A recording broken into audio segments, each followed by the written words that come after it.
Sekarang kita ada di kolam pendederan ya, kolam pendederan dan pembesaran sampai ikan di usia 4 bulan sampai ukuran 15 cm. Nah ini ada beberapa kolam, yang mana ada kolam yang seperti ini buat pendederan larva. Jadi setelah larva umur 5 hari kita pindahkan kemari untuk dibesarkan. Sampai usia nanti 50 hari baru kita melakukan seleksi. Dan seleksinya sendiri nanti bertahap sampai di 4 bulan. Setiap bulannya kita seleksi terus, yang seleksi baik ukuran maupun kualitas. Membedakan ikan yang bagus dan ikan yang tidak bagus. Nah ini ikan yang sudah diseleksi. Sekarang ikan sudah ukuran 15. Nah ini nanti siap dijual ini. Kadang pembeli datang kemari untuk melihat kualitas ikannya dan berapa jumlahnya dan akan mentaksir harganya berapa. Nah kemudian yang ini juga ini sisa ini rejekannya. Jadi ikan yang tidak berkualitas. Jadi kita kumpulkan satu kolam. Nah, nanti juga ada yang borong juga, walaupun reject tetap ada harganya, ada nilainya. Ikan yang belum disortir ini, belum diseleksi. Masih campur-campur antara yang bagus dan yang jelek masih jadi satu ini. Ini sampai dari netas itu, dari larva sampai usia 4 bulan di kolam ini. Nanti baru diangkat untuk dijual. Ini ikan baru usia 2,5 bulan ini. Dari satu indukan itu bisa, yang bagusnya bisa sampai 120 ekor. Ikan yang bagusnya ya. Tapi yang supernya paling cuma dapat 5 ekor. Dapat 5 ekor. Nah sisanya itu yang ikan yang pasarnya, yang jeleknya lah.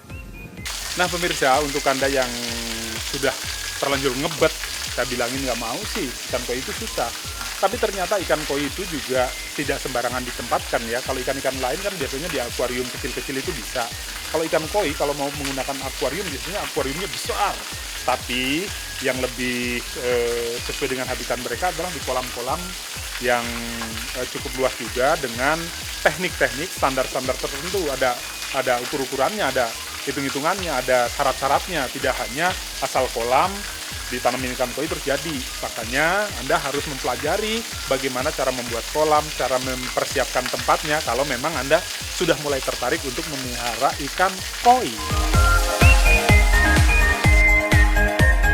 Kolam lumpurnya diratakan dulu, dipastikan sudah tidak ada hewan lain, tidak ada ikan-ikan seperti kayak predator lele, gabus, itu harus nggak ada dulu.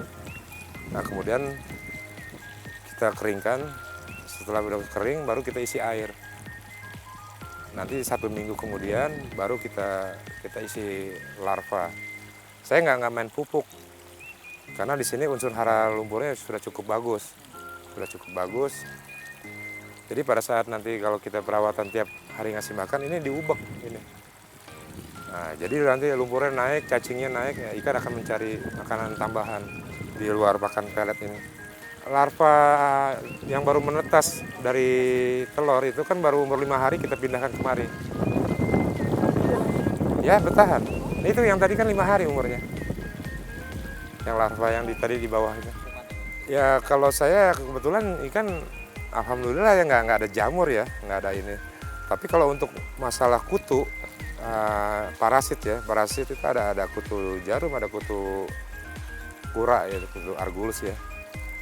Itu kita menggunakan ini ikan nila. Anakan ikan nila yang baru keluar itu, kan saya di rumah juga merah nila. Nah itu saya tebar di kolam. Jadi semua kutu-kutu yang ada di badan ikan dimakan sama ikan nila. Nah kalau main obat, ya kan namanya air dinamis begini kan obat nanti netralisir kan rugi. Nah, jadi kita main jadi pakai simbiosis. Nah, nanti kan kok pakai nila nanti ikannya kalah makan menila, nggak ada masalah. Nanti kan setiap bulan kita seleksi nila yang udah besar kita pindahin, kita geser. Jadi malah ada tumbang sari gitu, ada tumbang sari gitu.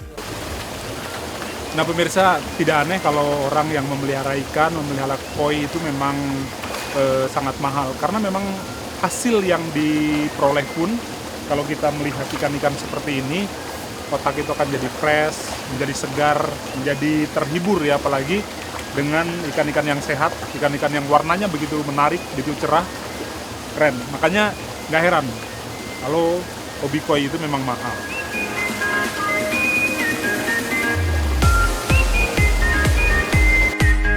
Dari awal telur aja, begitu sudah telur keluar, ada telur yang menetas, ada yang tidak menetas.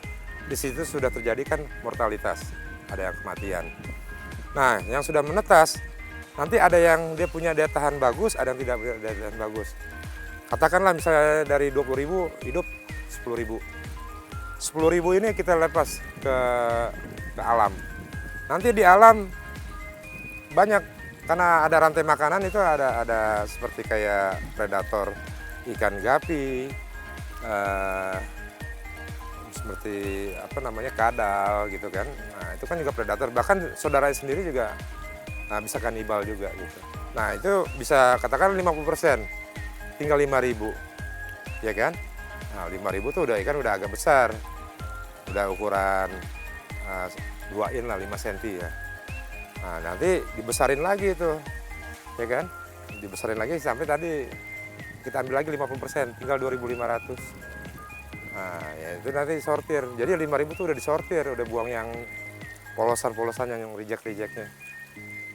Koi beda dengan ikan kayak lohan atau cupang itu. Kalau koi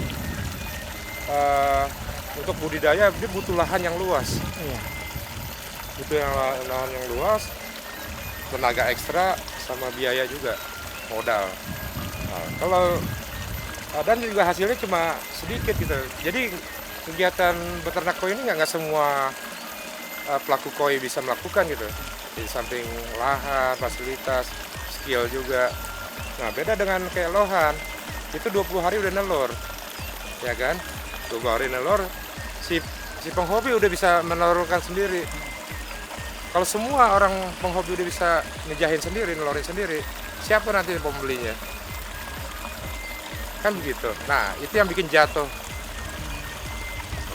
karena semua mau jual tapi nggak ada pembelinya. Nah kita budidaya begini, semakin banyak pembudidaya kita bukan malah bersaing, malah senang. Karena logikanya gini, semakin banyak pembudidaya ikan koi, semakin besar kemungkinan keluar ikan bagus. Ikan bagus nggak harus keluar dari tangan saya, mungkin dari tangan petani-petani yang lain. Nah inilah nanti yang dipertontonkan, dipertunjukkan di arena kontes, dan mata kita terhibur.